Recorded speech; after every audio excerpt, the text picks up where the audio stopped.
अस्सलाम वालेकुम to all of you, hope you all would be fine. Gentleman, in this video हमने जो verbal intelligence के test हैं उनके जो क्वेश्चंस आते हैं उनको हमने देखना है, उनको हल करेंगे। और पिछली वीडियोस की तरह एक एक क्वेश्चन को मैं एक्सप्लेन करूंगा और आपको बताऊंगा कि किस तरह उनके आंसर आप एवेलुएट करते हैं। इस वीडियो में टोटल 10-12 क्वेश्चन ही होंगे, लेकिन डिफरेंट नौइयत के क्वेश्चन होंगे। उन क्वेश्चन से सिर्फ और सिर्फ आपने आइडिया लेना है और प्रैक्टिस आपने बुक्स से ख़ुद करनी है। और जितनी ज़्यादा आप प्रैक्टिस करेंगे, जितने ज़्यादा आपको टिप्स आती होंगी या ट्रिक्स आती होंगी किस तरह क्वेश्चन को आपने जल्दी जल्दी करना है, क्योंकि ये क्वेश्चन आपकी इंटेलिजेंस बेस्ड क्वेश्चन होते हैं, आपकी ज़हानत के होते हैं कि आप सिंपल सी सिचुएशन को कितनी जल्दी हल कर सकते हैं। तो टाइम बहुत कम होता है, तो उसका हल यही होता है कि आपको तरीक़ेकार का पता हो कि किस तरह आपने क्वेश्चंस को हल करना है, तो बहुत इजीली आप ना सिर्फ पास कर सकते हैं बल्कि बहुत अच्छे नंबर भी ले लेते हैं। So now we will move toward our video. Gentleman, this is first question for today video. My mother is your brother sister, what is I to you. Gentleman, ये जो आपके रिलेशन के क्वेश्चन होते हैं ये लाजमी आते हैं आर्म फोर्सेस के टेस्ट में। तो आपने सिंपली सिर्फ क्वेश्चन की नोयत को देखना है कि उसने कहा क्या है आपको, और फिर उसमें रिलेशन बनाते जाइए। आपने इसमें करना क्या है कि आप इसमें अपने आप को तसव्वुर करना शुरू कर दें कि अगर इस स्टेटमेंट को आप पढ़ें तो आपके ज़हन में क्या आना चाहिए कि आप किसी को कह रहे हैं या आपको कोई कह रहा है। ये आप पे डिपेंड करता है। अगर मैं इसको करूँ तो मैं ऐसे करूँगा कि my mother is your brother sister, कि मैंने किसी को कहा है कि मेरी जो वालदा है वो आपके भाई की बहन है। What is I to you. अब ये एक इसका पॉइंट है इस बात का, और ये दूसरा पॉइंट है। पहले इसने कहा है कि रिलेशन बताया और फिर अपना रिलेशन पूछा है कि मैं आपका क्या लगता हूँ। तो जेंटलमैन, मैं उस बंदे का नेफ्यू होऊंगा, वो मेरा अंकल नहीं होगा।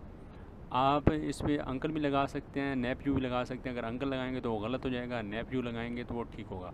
क्यों? क्योंकि देखिए, आपने पहले जो स्टेटमेंट है उसको गौर से पढ़ना है। My mother is your brother sister, कि मैं अपने मामू को कह रहा हूँ कि मेरी जो वालदा हैं वो आपके भाई की बहन है। So what is I to you. So I would be his nephew, क्योंकि इंग्लिश में भतीजे और भांजे को नेफ्यू भी कहते हैं। तो आपने ये जो रिलेशन के जो क्वेश्चन हैं वो इस तरह करने हैं कि अपनी ज़ात को उन क्वेश्चन में आप डालना शुरू कर दें। So now we will move to our next question. If fat is to tough then tar is to. ये हमने पहले भी क्वेश्चन किए हैं, बिल्कुल सिंपल क्वेश्चन है। इसमें देखिए इसने क्या किया कि इस फैट को इसने उल्ट कर दिया। ये देखिए TEF। तो अब हमने क्या करना है कि ये जो टार है इसको हम उल्ट कर देंगे तो ये रैट बन जाएगा। रैट आपको ऑप्शन में नज़र आ रहा है। Now this is our third question. Sailor is to air force then airman is to. Gentleman, ये आपकी जनरल अवेयरनेस का क्वेश्चन है। अगर आपको पता हो कि जो सेलर होता है ये एयरफोर्स में नहीं होता, ये सेलर नेवी में होता है। और ये जो आपका एयरमैन है ये ना आर्मी में होता है, ना ये शॉपकीपर एयरमैन नहीं होता, उसको शॉपकीपर ही कहते हैं, और ना ही ये नेवी में होता है। ये जो एयरमैन होता है ये पाकिस्तान एयरफोर्स में होता है। तो लेकिन इसने उल्ट किया हुआ है, इसने ये जो नेवी का बंदा है ये इसने एयरफोर्स में डाला है। तो अब ये एयरफोर्स का बंदा है तो इसको हम एयरफोर्स में नहीं डालेंगे। जिस तरह उसने नेवी के बंदे को एयरफोर्स में डाला था, तो अब हम एयरफोर्स के बंदे को नेवी में डाल देंगे। तो हमारा जो करेक्ट ऑप्शन होगा वो नेवी होगा। वैसे जो एयरमैन है वो PAF में ही होता है, वो नेवी में नहीं होता। लेकिन देखिए उसने पीछे नेवी के बंदे को ख़ुद एयरफोर्स में डाला है, तो हमने भी उसी के रिलेशन को कंटिन्यू करना है कि जो बंदा जिस फील्ड में है उसको उसमें नहीं डालना, उसको किसी और डिपार्टमेंट में डालना है। तो हम एयरमैन को नेवी में डाल देंगे, तो नेवी हमारा करेक्ट ऑप्शन होगा। So now this is our next question. इसमें देखिए वो कह रहा है if yesterday was Monday then what day is after tomorrow. ये जेंटलमैन बिल्कुल ही सिंपल से ये क्वेश्चन होते हैं, इसी तरह के आते हैं। सिर्फ आपने समझना है कि हो क्या रहा है। ये इधर से ही पढ़ के कुछ समझ लीजिए कि हुआ क्या है। वो कह रहा है इफ़ येस्टरडे वाज मंडे, यानी कि वो कह रहा है कि आज आप ट्यूसडे पे खड़े हैं और कल मंडे गुजर चुका है। तो पहले तो आपने ये पता लगाना है कि आज कौन सा दिन है, क्योंकि आज के दिन का आपको पता होगा तो तब आप आगे चल सकेंगे। अब आपको पता चल गया कि कल मंडे था, उससे मुराद क्या है कि आज ट्यूसडे है, मंगल है। Then what day is after tomorrow. अब ये भी आपने समझना है, जल्दी नहीं करनी कि इसने इधर क्या कहा है। ये कह रहा है कि कल के बाद कौन सा दिन होगा। टुमारो अगर कहता तो फिर तो हम कह सकते थे कि मंगल के बाद बुध है, लेकिन उसने कहा है what day is after tomorrow, कल का दिन आएगा और उसके बाद कौन सा दिन है। उसके बाद जेंटलमैन फ्राइडे नहीं होगा, संडे नहीं होगा, वेडनेसडे नहीं होगा, सिर्फ आपका थर्सडे होगा, क्योंकि आप मंगल पे खड़े हैं, कल सोमवार गुजर चुकी है। फिर उसने पूछा है कल के बाद कौन सा दिन होगा, कल बुध है और बुध के बाद जुमरात है। So Thursday would be your correct answer. Now this is our next question, which one is different from the rest.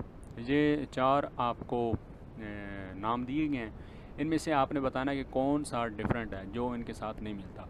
ये एप्पल लिखा हुआ है, इसको सेब कहते हैं, कैरेट है, इसको गाजर कहते हैं, ऑरेंज माल्टा और मैंगो आम। जेंटलमैन अगर आप देखें तो ये एप्पल भी एक फ्रूट है, एक फल है, ऑरेंज भी फल है और आम मैंगो भी फल है। लेकिन ये जो कैरेट है ये गाजर है और ये एक सब्ज़ी है। तो ये जो कैरेट है ये डिफरेंट है इन सब में से। So this would be our correct answer, carrot would be our answer. Now we will move toward our next question, how many months have 31 days. के साल के जो 12 महीने होते हैं उनमें जो आपके 31 दिन हैं वो कितने आपके महीने होते हैं 31। तो इसका जेंटलमैन आपको पता होना चाहिए कि जो हमारे साल के 7 दिन होते हैं वो 31 दिनों पे मुश्तमिल होते हैं, और बाकी जितने भी दिन हैं वो आपके या तो 30 दिनों के होते हैं और या फिर फरवरी 28 का होता है और 4 साल बाद वो 29 का होता है। तो सिर्फ ये जो ऑप्शन 2 है 7, ये आपका करेक्ट आंसर होगा। So now this is our next question, if creep is to cup then green is to. अभी तक हमने जो पिछले सवाल किए थे उसमें ये होता था कि या वो रिवर्स कर देता था या एक दो जुमले आगे पीछे करके वो बताता था, लेकिन इसमें इसने एक नई चीज़ ऐड की है। तो अगर आप इस क्रीप को और कप को गौर से देखें कि चेंजेस हुई क्या हैं, तो आप इस ग्रीन का जो आंसर है वो बहुत ईजिली निकाल लेंगे। जेंटलमैन देखिए ये सी भी है, पी भी है, इधर सी भी है, पी भी है, लेकिन ये जो यू है इसने इन 3 लफ्ज़ को रिप्लेस किया है। री की जगह इसने यू लगा दिया है। तो ये जो री है इस जी और एन के अंदर आपको नज़र आ रहा है, तो आप क्या करें, सिंपली इस री को यू से रिप्लेस कर दें, जैसे इसने इधर इस री को यू से रिप्लेस किया था।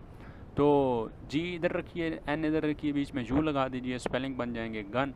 गन आपको इधर ऑप्शन में मिल रहा है, ना गैप है, ना ग्रास है, ना जग है, ये तीनों ऑप्शन गलत हैं, सिर्फ ग्रीन इज़ टू गन।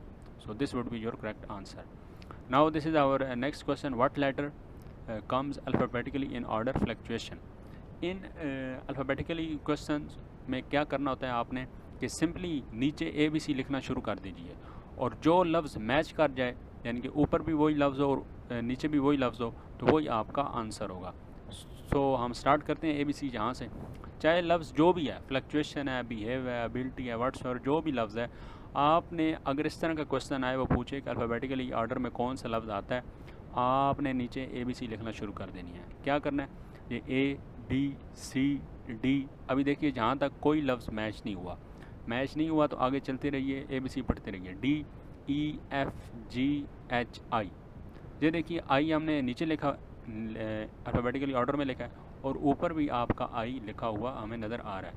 तो जो अल्फ़ाबेटिकली ऑर्डर में जो करेक्ट आंसर है आपका वो आई है, क्योंकि आई नीचे आ गया और उसने मैच किया। तो this is your correct answer. Now this is our next question, what will come next in the series. Gentleman ये 34 है, 24 है, 16, 10 और 6।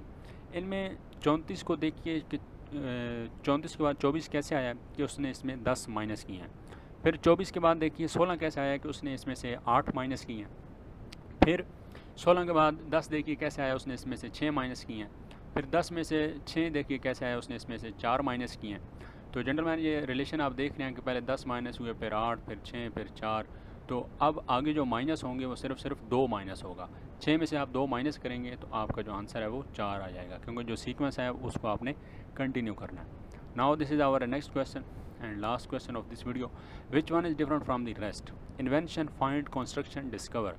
जेंटलमैन ये जो इन्वेंशन है इसका फाइंड के साथ कोई रिलेशन है, क्योंकि फाइंड का मतलब ही तलाश करना होता है, इन्वेंशन का मतलब ही ईजाद करना, ये इसी के रिलेटेड आता है, और इन दोनों लफ्ज़ों का रिलेशन इस डिस्कवर के साथ भी है। लेकिन ये जो कंस्ट्रक्शन है इसका मतलब होता है तामीर करना। ये बिल्कुल इन तीनों अल्फाज से एक डिफरेंट जुमला है, एक डिफरेंट लफ्ज़ है। तो construction would be our correct answer and because this is different from the rest. So gentleman hope आपको ये वीडियो समझ आई होगी। मिलते हैं आपके साथ अगली वीडियो में। बहुत शुक्रिया, अल्लाह हाफ़िज़।